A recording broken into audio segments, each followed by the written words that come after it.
Hey guys, tonight we slip quietly through moonlit mist into the back alleys of 12th century Bianjing, capital of the Song Dynasty and home to a thriving, if extremely unofficial, network of women who healed bodies, soothed and brewed teas strong enough to outlast history books.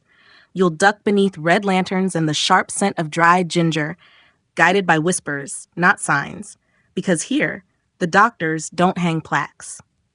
They hang laundry and hide cures in the steam of teapots. You'll knock at a door painted the same color as old blood and peony petals. Behind it waits Lady Zhao, a widow with steady hands and a sharper tongue. Her waiting room is half apothecary, half kitchen, and entirely illegal by some accounts. You, an eager apprentice with good posture and a bad stomach, are about to learn that medicine here involves far more than herbs. It's politics, gender, ghosts, and maybe a dash of cinnamon bark. So, before you get comfortable, take a moment to like the video and subscribe, but only if you genuinely enjoy what I do here. And tell me where you're watching from and what time it is right now where you are. Okay, let's step softly. The floor creaks, and so does history. You trudge through the alley with a letter tucked in your sleeve. It's damp from your palm. You've read it 3 times. Present this at the second door past the ginger cellar. Knock twice. Do not speak first.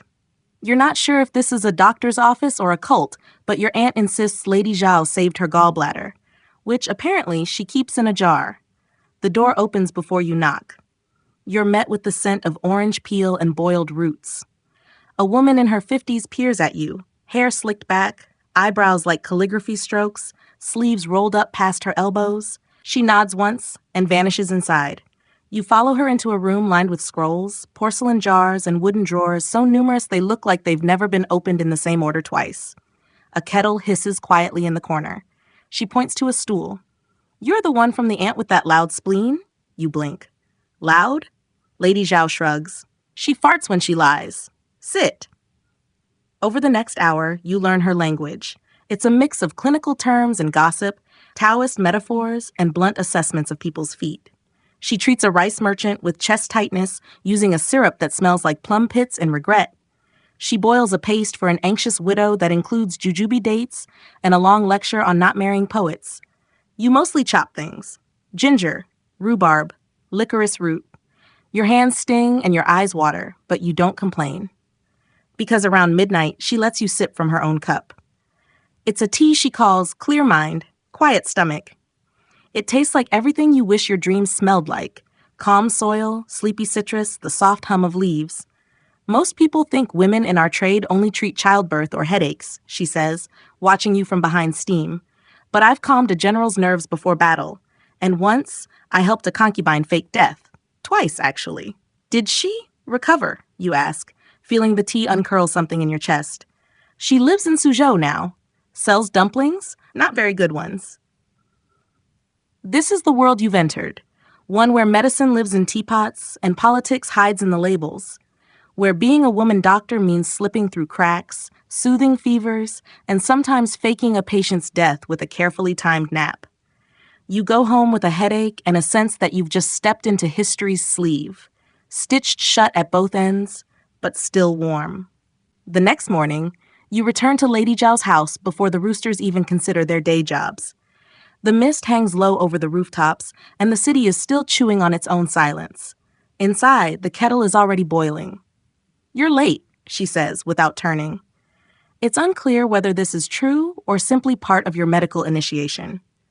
Today, she hands you a stone mortar, a basket of dried roots, and a small silk scroll covered in smudged characters. "We begin with digestion," she says. "If a patient's belly isn't happy, nothing else can be fixed. Not the mind, not the marriage, not the poetry. Your first lesson is this: tea is more than a beverage. It's a delivery system, a diagnosis, and sometimes a gentle insult. You learn to grind roasted hawthorn for someone's meaty constitution, dried orange peel for sullen chi. You accidentally inhale powdered angelica and sneeze 6 times into a bin of licorice." Lady Zhou does not laugh, but the jar of licorice now bears a discreet red mark. You are part of the recipe. She teaches you how to categorize patients: the fire types who speak too loudly and sweat out sarcasm, the earth types with damp hands and dependable digestion, the metal types who get headaches just from listening to wind chimes. Mainstream historians often highlight Song Dynasty advancements in printing, city planning, and civil exams. But they rarely talk about the women pressing leaves into water to rewrite biology in back kitchens. And yet, that's where you are, knees sore, hands stained, learning the quiet chemistry of rebellion. There are other patients today. A carpenter comes in with grief trapped behind his ribs. He hasn't cried since his wife died, Lady Zhao says, pulling out a small aged tin. She makes him a blend with lotus seeds, aged pure, and a pinch of sea salt for opening gates that have rusted shut. An older woman arrives with swollen joints and a complicated past involving 3 sons, 2 lawsuits, and 1 misbehaving goat. You're asked to prepare a paste of ground ginger, sesame oil, and a touch of rice wine. When you hand it over, she pats your cheek. "You've got good hands," she says, clumsy but warm.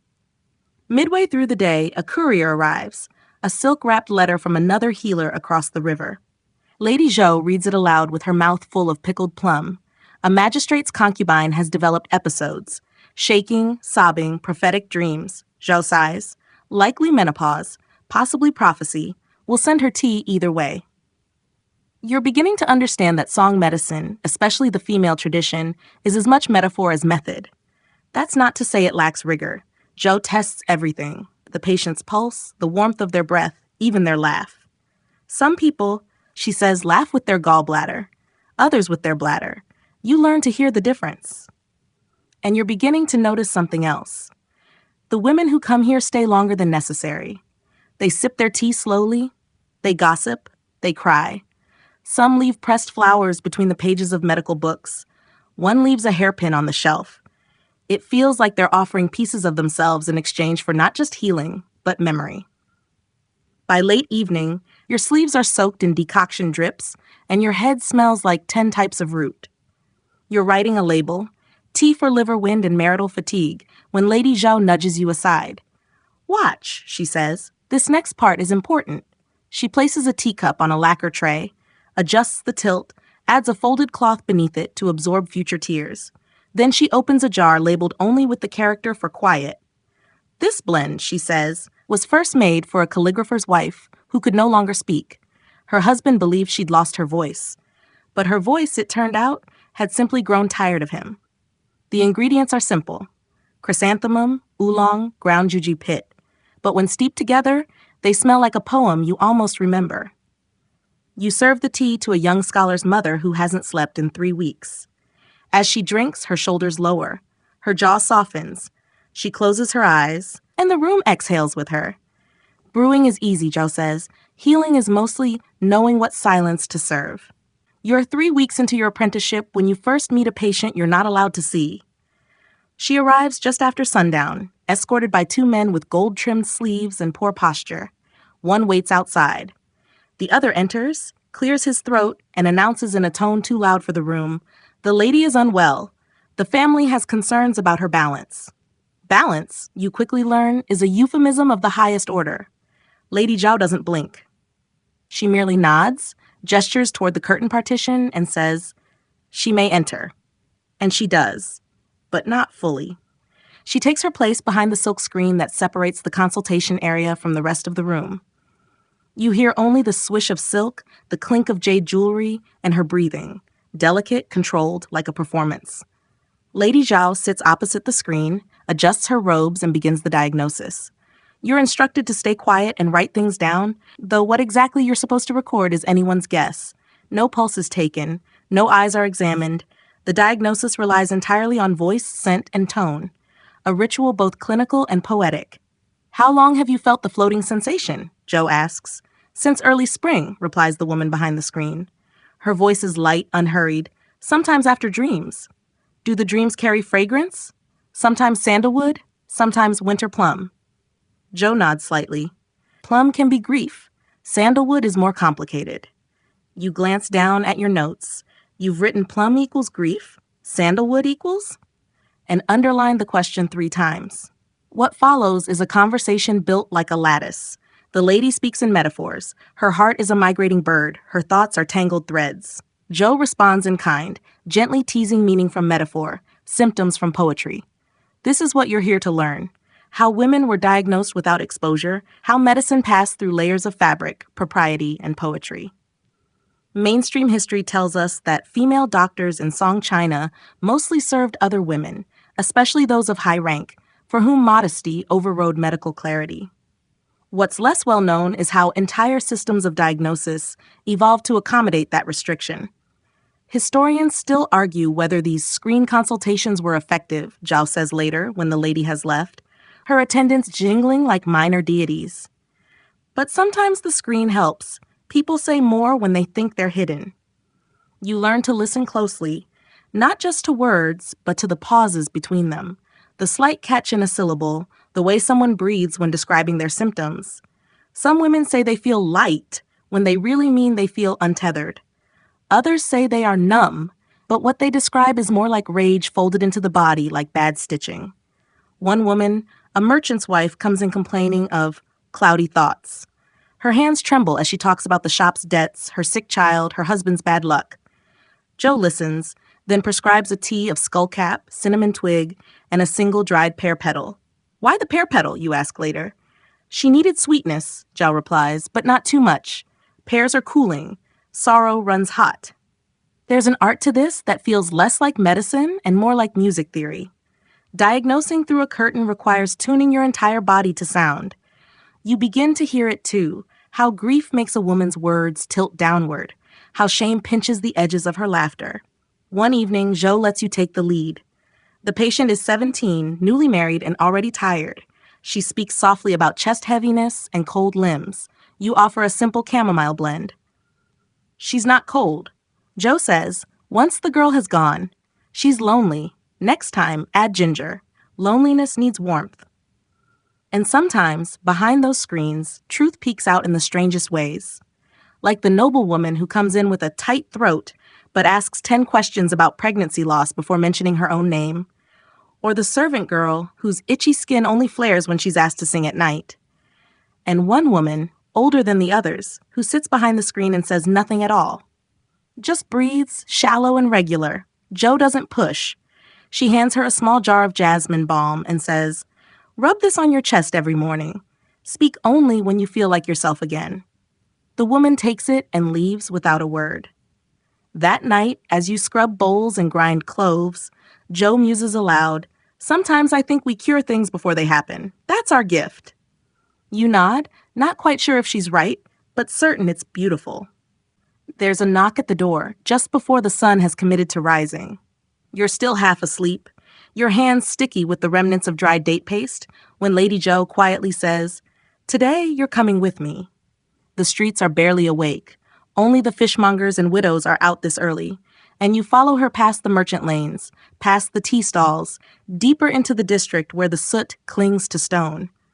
It's here, in a small courtyard shaded by persimmon trees, that you meet her mentor, old Dr. Yan. She is, without exaggeration, 90 if she's a day. Her hair is white as steamed rice, her hands are small and decisive, and her eyes assess you in a way that makes your kidneys feel judged. This is the one? She says to Joe, then gives you a look that scans every secret you've ever tried to bury. Fingers like a writer, spine like a monk. Good, not ideal, but good. Dr. Yan doesn't waste time. She sits you down beside her clay stove and starts tossing dried roots onto a flat pan with the grace of a calligrapher writing insults in cursive. Today's lesson is one of Song Dynasty's lesser-known traditions, diagnosing through scent. Tea, she says, should smell like intention. This sounds vaguely mystical, but it soon makes sense. As she roasts each ingredient, you learn what anxiety smells like when boiled. Slightly bitter, like oversteeped green tea and forgotten promises. Joy smells faintly of toasted rice. Grief, it turns out, carries the sharp tang of fermented orange peel. Mainstream scholars mention song pharmacology in terms of formulas, Joe says, but they never talk about this, how much we read the medicine before it's even brewed. Dr. Yan shows you how to smell for imbalance. If someone's tea smells metallic, their blood's probably thin. If it smells like old socks, they may be harboring resentment, deep, foot-level resentment. She hands you a bowl of dried honeysuckle, makes you grind it slowly, then asks, what does it remind you of? You blink. School, you say, summer, and crying. She nods. Perfect. That's exactly what honeysuckle is for, nostalgia that won't let go. The next few hours are a dreamscape of aromas. Licorice bark makes your tongue remember sweetness. Dried tangerine peels spark old jealousy. A rare crushed orchid root smells so much like falling in love that you nearly apologize to the air. Historians still argue whether song female doctors had formal training or merely relied on intuition. What you're learning, though, is that intuition is its own curriculum, taught through daily contact with herbs, sweat, and the thousand little moods of boiling water. Later that afternoon, a patient arrives. A mid-level poet who can't seem to write anything except lists of what she can't write. Creativity constipation, Dr. Yan calls it, without blinking. You stifle a giggle. Joe prepares her a blend of goji berry, aged pu'er, mint, and something you don't recognize. When the poet takes a sip, she exhales like she's letting go of someone she once loved a little too loudly. You're entrusted to prepare the second cup. This time, you try to capture her energy, her restlessness, her yearning. You add red dates, a hint of fennel, and the barest scrap of lavender. She drinks, smiles. This, she says, tastes like almost remembering a poem. That evening, Dr. Yan lets you rest while she and Zhao talk in hushed tones. You drift in and out of sleep, your nose full of ginger and smoke, your ears catching phrases like elixirs of forgetting, recipes from the nun in Hangzhou, and tea for sorrow that doesn't know its name. As the sky begins to darken, Joe hands you a jar. Keep this one, she says. It's your blend now, for when your mind gets too sharp. You open it. The scent is calming, like clean sheets, soft laughter, and libraries. You smile, and for the first time in weeks, your shoulders lower. It's 3 days later when Lady Zhao decides you're ready to work alone. You'll only see 3 patients today, she says, slipping a tiny bronze bell into your hand. Ring this if someone starts speaking in riddles beyond your training. You set up shop in a corner of the market courtyard, beneath a canopy stitched with old imperial silks and bird embroidery that looks vaguely judgmental. Your supplies are simple: a travel stove, a pouch of standard herbs, and a weathered stool that refuses to sit level. Your first patient is a fisherman's wife who insists she hasn't slept since the moon turned full. She describes her dreams in vivid detail: floating shrimp, arguing lanterns, a chicken that recites government poetry. You listen, nod, and brew her a mix of mugwort, red jujube, and barley. This tea will not silence your dreams, you say, channeling Joe's gentle authority, but it will help you sleep through their drama. She laughs, sips, and leaves behind a fish scale as payment. You pocket it. Some currencies are more poetic than others. Your second patient is a scholar with heartburn and existential dread. He claims his stomach only burns when he reads Confucius, but not when he reads Zhuangzi. Does this make me a Taoist? He asks, hopeful. You suggest a blend of hawthorn berry, lotus seed, and just a whisper of mint. This will ease your digestion. Whether it's philosophy or fermented tofu causing the issue, we'll never truly know. He bows, murmurs about your aura of restful practicality, and donates a half-written poem and 3 pine nuts. You nod solemnly, as if this is the expected rate. And then comes the third patient, the one who doesn't speak. She arrives shrouded in a cloak far too heavy for the season. No jewelry, no hair ornaments, no scent, just a pair of eyes that scan your humble stand like it's a courtroom. She sits without greeting and places her hand over her heart. You wait, then gently ask, "Do you feel heat or cold?" She doesn't answer, but she taps once on her chest, then twice, then once again. A rhythm. You realize she's using her heartbeat to communicate. You nod slowly. Fast, then slow, tap. Pain when breathing? Tap, tap. You open your pouch and begin assembling a blend. Chrysanthemum for cooling, ginger for warmth, dried pear for sorrow. Then something instinctive, an aged green tea, barely enough to notice, but just present enough to encourage memory to return gently. You pour the hot water and wait. When she lifts the cup, her hands shake. She drinks slowly, and then she speaks. He said, "I was too quiet to love." You say nothing. The wind does it for you, fluttering your awning like a sigh. "I tried to speak louder," she says, "but my voice kept falling out of me." You nod again, quietly adding a honey stick to her tea. Historians still argue whether female doctors of the Song Dynasty practiced any form of what we'd now call mental health care, Joe once said. But if grief lives in the liver and anxiety floats in the spleen, then tell me, What do we call medicine that listens? You gently explain to the woman how to brew her own version of this tea. To drink it when her throat feels like paper, to drink it again when her thoughts refuse to come in order. This is not a cure, you say. It's an invitation. She leaves a small ivory comb in return. That night, Lady Zhao returns to inspect your work. You show her your notes, your pine nuts, the fish scale, and the comb. She nods, amused. You're ready for the next thing, she says. You look up. Dreams, she says, don't just bother people. Sometimes they help. She hands you a new list of herbs and the name of a woman who's been seeing the dead in her sleep. Tomorrow, Zhou adds, with a twinkle, you'll learn the recipe for letting go of ghosts. The next morning, the sky is stained a peculiar pink, like someone spilled plum wine across the clouds. You meet Lady Zhao in the outer gardens of a temple rumored to be haunted, but only by monks who can't let go of their attachment to incense quality. Zhou hands you a tiny scroll. It smells like sandalwood and pessimism. Inside, just 4 characters. Feng Gui Jimo, dreams to release the ghost. You'll need all your senses today, she says, especially the 6th one, improvise patience. You follow her through the courtyard into a quiet chamber where you meet the ghost dreamer. Her name is May. She's a widow, though she never married, a former opera singer, now silent as the stage she once ruled. Her complaint? The dead keep visiting her dreams, and they're demanding apologies. They line up like scholars waiting for an exam, she whispers. Some weep, some sing. One just stares, like I borrowed her comb and never gave it back. Zhou nods like this is perfectly ordinary. You try to match her serenity, though a small part of you hopes no one in the afterlife is waiting for a tea refund. Mainstream texts on song medical practice mention the Hun and Po spirits, the ethereal and corporeal souls. If they become unbalanced, sleep disturbances, hallucinations, and uninvited dreaming may occur. But Zhou has a more grounded interpretation.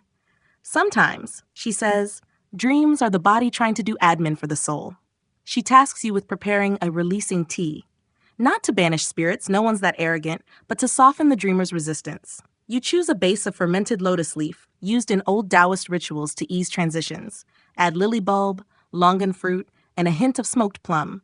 Zhou raises an eyebrow as you include just a shred of mugwort, an herb associated with dreams, doors, and daring. May sips, closes her eyes. I see a bridge, she murmurs. Not the dreams, just the path. You smile. That's progress. A shift from haunted to traveler. Later, Zhou teaches you about herbal direction. Certain teas, she says, move up the body, toward the head, thoughts, memory. Others move down, to the gut, the limbs, sleep. You practice matching them to cases. A boy with a missing brother who can't stop drawing boats in his sleep. You brew a downward tea, licorice, dark oolong, and ginger. A woman who dreams she's flying into the stars and wakes sobbing?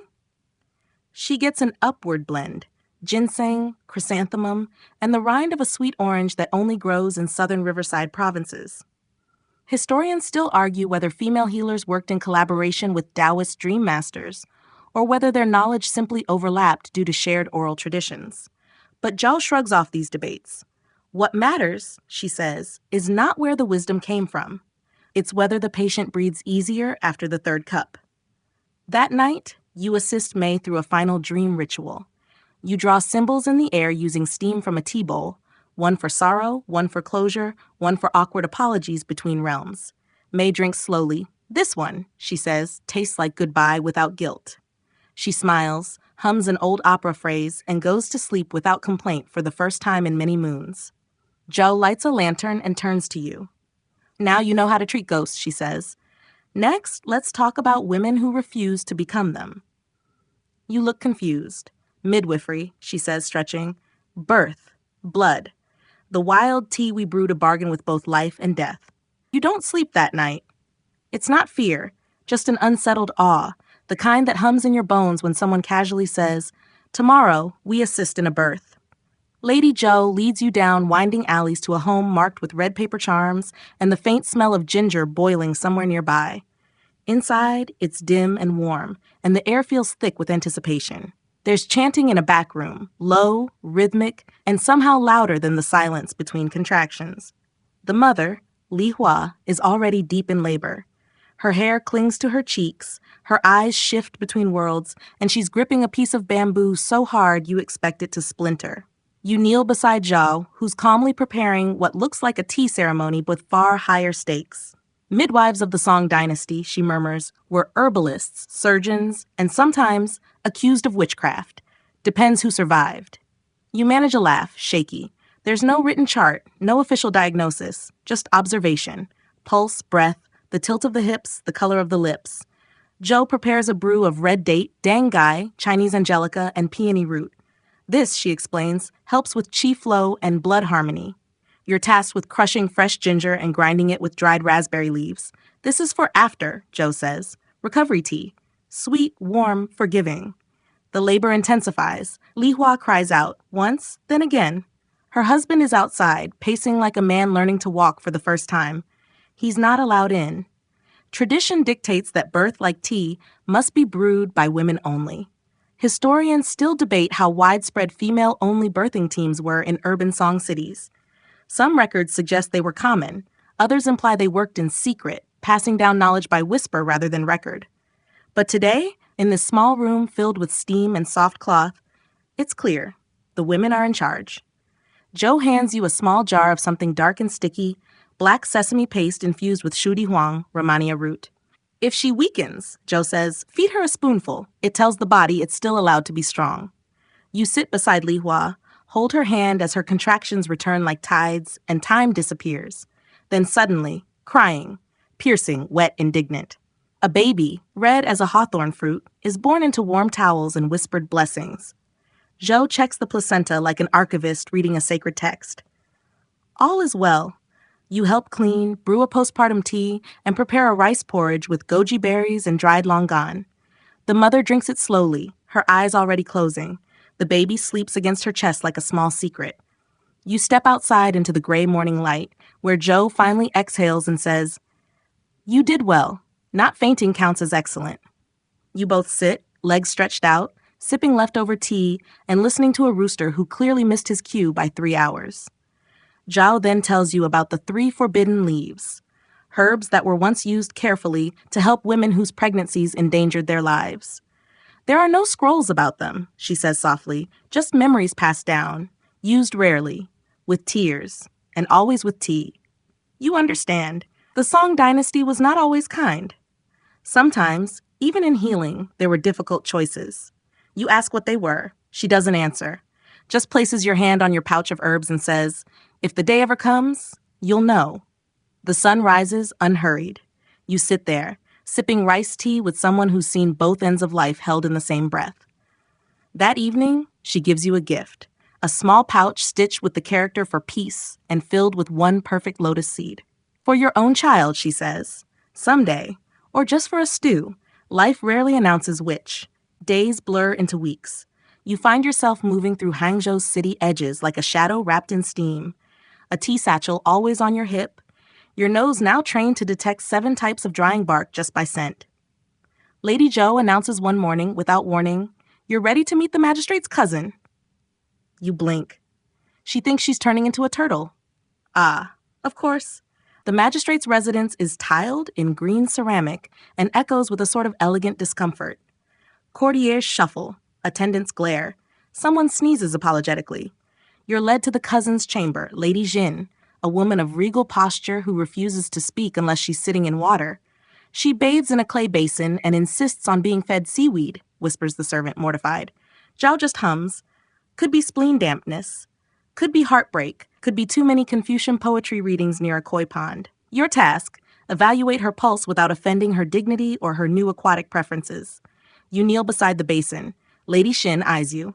Did they send another fortune teller? No, you say calmly, setting your tea tools on a lacquered tray. I'm the turtle interpreter. She blinks, then softly laughs. She lets you take her wrist. Her pulse is slow but steady, her skin cool. Her breath carries the faint scent of dried lichen. She hums underwater occasionally. You ask gentle questions about her dreams, her appetite, her memory of spring. The answers are strange but coherent. Historians still argue whether conditions like this were seen as madness or metaphor, Joe once said. But I say, if someone turns into a turtle, ask what they're hiding from. You brew a blend of poria fungus, lily bulb, and lotus leaf, an anti-anxiety combination favored for its ability to settle the spirit and reduce phantom wetness. You add mulberry twig and chrysanthemum for clarity. Joe nods. Turtles need sunlight too. Lady Shin sips while you hum a lullaby made of vowels only. Her eyelids flutter. She eventually admits she used to be a poet until her husband burned her work and said women's words had no business living longer than their breath. So, she says, I tried to shrink, to grow a shell. You nod. Then we'll brew something for regrowth. Over the next few days, her transformation reverses. Not rapidly, but she begins asking for ink. She starts drying seaweed into paper. One afternoon, she recites a poem about plum blossoms laughing at scholars. You realize the healing isn't just physical, it's permission. Joe observes all of this, pleased. Let's talk about the final element, she says one evening, as you both sip a rare tea made from wild orchid root. You raise an eyebrow. Which element? Politics, she says, her smile small and dangerous. You groan. Every doctor walks a tightrope, she explains, and sometimes your patient isn't the one sipping the tea, it's the city. The next day, you're summoned, not invited, to the Hall of Bureaucratic Health. It's less grand than it sounds. The walls are cracked, the scrolls are dust-colored, and there's a cat sleeping on the imperial seal. Lady Zhao whispers as you walk in. This is where medicine meets bureaucracy. Bring tea, but don't spill it. You're ushered into a small chamber where 3 officials sit like undercooked dumplings, stiff, unimpressed, and slightly sour-smelling. One of them has a phlegmy cough that echoes like an overused gong. Young herbalist, the eldest rasps. We've heard odd things. Tea curing ghosts, turtles, women writing poetry again. You open your mouth, but Joe puts a hand on your arm. May we demonstrate?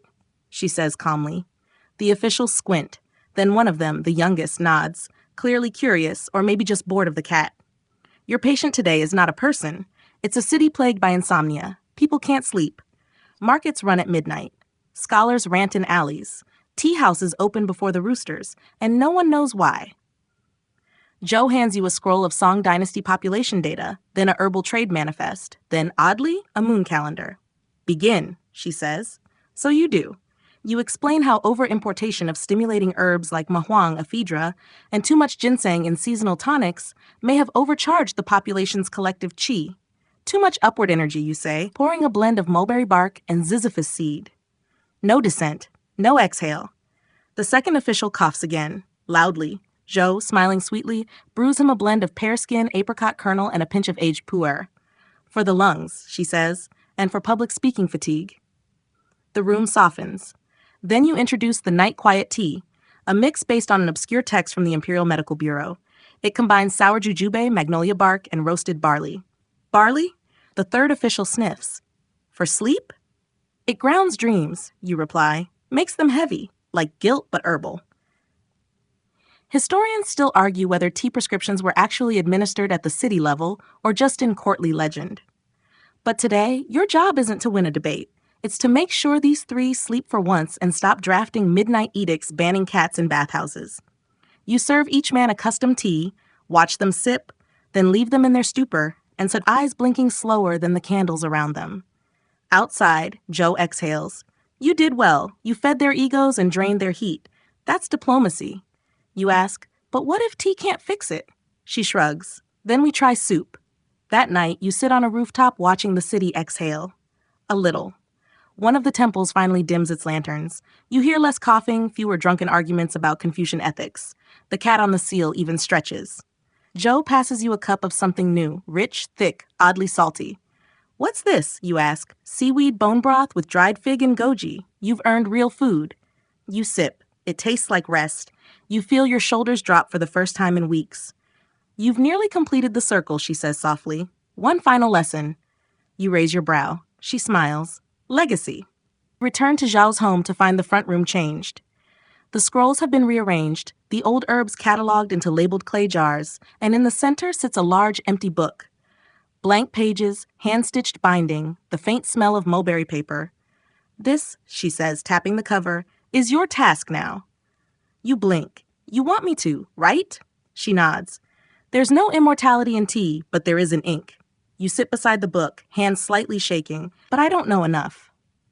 You never will, Zhao says, refilling your cup with winter melon tea. That's why it's called practice. You begin slowly, writing the names of the women you've met. Lady Shin, who recited poetry from her turtle bath. Li Hua, who labored through 3 steamy hours and never let go of your hand. Old grandmother Shui, who claimed she once convinced a ghost to take a bath in medicinal vinegar. Each name becomes an anchor. You record the remedies, too. The ginger compresses, the 5-flower calming brew, the way Zhou would always add one unexpected ingredient, like dried persimmon peel or charred orange rind, just to keep the spirit curious. And then Zhou asks you to brew your own original tea. You panic. Naturally. But she gives you a hint. Don't overthink. What would you need to sleep tonight? You close your eyes, you picture your journey, the muddy shoes, the lullabies sung by bathhouse echoes, the laughter, the midnight silences, the faint cinnamon memory of Zhao's apron. You choose hawthorn for heartache, dried lotus for peace, and one cracked olive pit for grounding. Zhou sips, nods once, and says, "You're ready. But for what?" She doesn't say. Instead, she gifts you the brass kettle she's used for years. It leaks slightly when rushed, so go slow. The next morning, you find Zhao gone. No note, no farewell. Just a new pouch of tea on your table labeled, "For when the apprentice becomes the storyteller." You walk the streets again, alone this time, kettle on your hip, your book tucked beneath your arm. At the market, a girl tugs your sleeve. "Mistress Zhao's student?" You nod. "My brother hasn't slept in 3 nights. He dreams of falling rice bowls." You smile gently. "Let's brew something for that." You grind dried tangerine peel and passion flower vine, adding just a touch of Zhao's special leaf, one she never identified. The boy sleeps within an hour. The girl calls you Doctor of the Moon. You laugh. That's far too grand. But it sticks. Soon, others come, some with coughs, some with phantom smells. One old man who insists he remembers the Tang Dynasty and needs a tea for nostalgia. You make them all. And you keep writing. Historians still argue whether any of this ever happened, whether female doctors in the Song Dynasty truly existed beyond a few scattered poems and unofficial records, whether their teas cured anything at all. But you know, because you lived it, because your book fills slowly, page after page, with stories and seeds and steam. And every night, as the city hushes and the lanterns dim, you brew one last cup for yourself, your own legacy. Wind down. Now, the fire's low. The tea leaves have curled into soft, forgotten boats at the bottom of your cup. And the stories, they've settled like quiet dust in a room where the past still lingers. Let your shoulders soften. You've walked through ancient streets, listened to women who weren't meant to be remembered, and sipped from kettles that whispered truths more soothing than history books. Close your eyes, if they're not already heavy. Imagine the weight of that brass kettle in your hand, warm from use. Feel the pages of your own story pressing gently against your ribs, unwritten perhaps, but ready. Outside, the streets are silent now. The water boils slowly, the way it should. A soft, sweet smell of lotus and plum floats on the air. Somewhere far away, maybe in another century, another apprentice is pouring their first cup. And in this moment, across all time, you're exactly where you need to be. There's no hurry. Even in a world that rarely pauses, you found your breath again. So breathe, let the sleep come, and know that even if the names are lost, the care remains. Just like tea. End of script. Wish you health and happiness.